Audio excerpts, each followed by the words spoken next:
हाय दोस्तों, अब हमने स्टार्ट कर दिया है महासप्ताह, जिसमें 2 वीडियो आपके लिए आएंगी रोज़। तो दोस्तों, आज मैं आपके लिए ले आई हूँ अपनी दिन की एक बहुत ही मज़ेदार, बहुत ही अच्छी कहानी, स्वामी विवेकानंद जी की एक प्रेरणादायक कहानी, जो है घमंड कभी ना करने का ज्ञान। तो बात उस समय की है जब स्वामी विवेकानंद अपने लोकप्रिय शिकागो धर्म सम्मेलन के भाषण के बाद भारत वापस आ गए थे। अब उनकी चर्चा विश्व के हर देश में हो रही थी। सब लोग उन्हें जानने लगे। स्वामी जी भारत वापस आकर अपने स्वभाव अनुरूप भ्रमण कर रहे थे। इस समय वे हिमालय और उसके आसपास के क्षेत्रों में थे। एक दिन वो घूमते घूमते एक नदी के किनारे आ गए। वहां उन्होंने देखा कि एक नाव है, पर वह किनारा छोड़ चुकी है। तब वे नाव के वापस आने का इंतजार में वहीं किनारे पर बैठ गए। एक साधु वहां से गुजर रहा था। साधु ने स्वामी जी को वहां अकेला बैठा देखा तो स्वामी जी के पास गया और उनसे पूछा, तुम यहाँ क्यों बैठे हुए हो? स्वामी ने जवाब दिया, मैं यहाँ नाव का इंतजार कर रहा हूँ। साधु ने फिर पूछा, तुम्हारा नाम क्या है? स्वामी जी ने कहा, मैं विवेकानंद हूँ। साधु ने स्वामी जी का मजाक उड़ाते हुए उनसे कहा, अच्छा, तो तुम वो विख्यात विवेकानंद हो जिसको लगता है कि विदेश में जाकर भ्रमण दे देने से तुम बहुत बड़े महात्मा साधु बन सकते हो। स्वामी जी ने साधु को कोई जवाब नहीं दिया।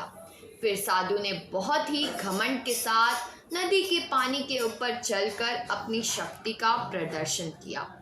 कुछ देर तक चलने के बाद साधु ने स्वामी जी से कहा, क्या तुम मेरी तरह पानी पर पैदल चलकर इस नदी को पार कर सकते हो? स्वामी जी ने बहुत ही आदर और विनम्रता के साथ साधु से कहा, इस बात में कोई शक नहीं कि आपके पास बहुत ही अद्भुत शक्ति है, लेकिन क्या आप मुझे यह बता सकते हो कि आपको यह असाधारण शक्ति प्राप्त करने में कितना समय लगा?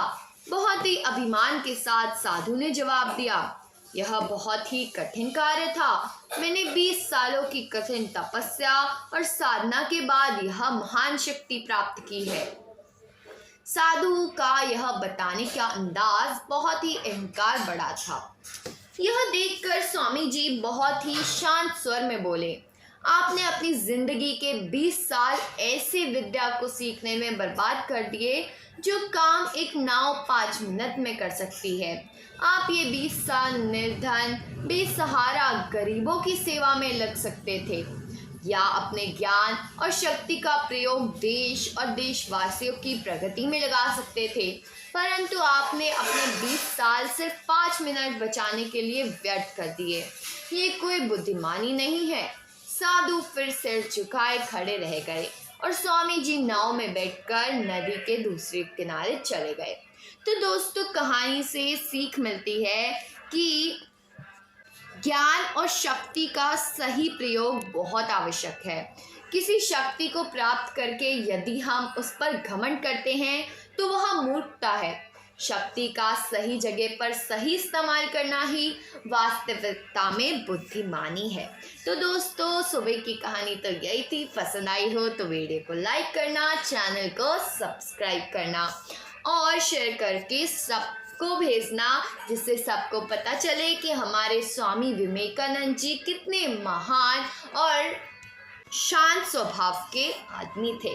तो दोस्तों, आज की कहानी यही थी। मिलते हैं अगली कहानी में। अभी के लिए बाय बाय।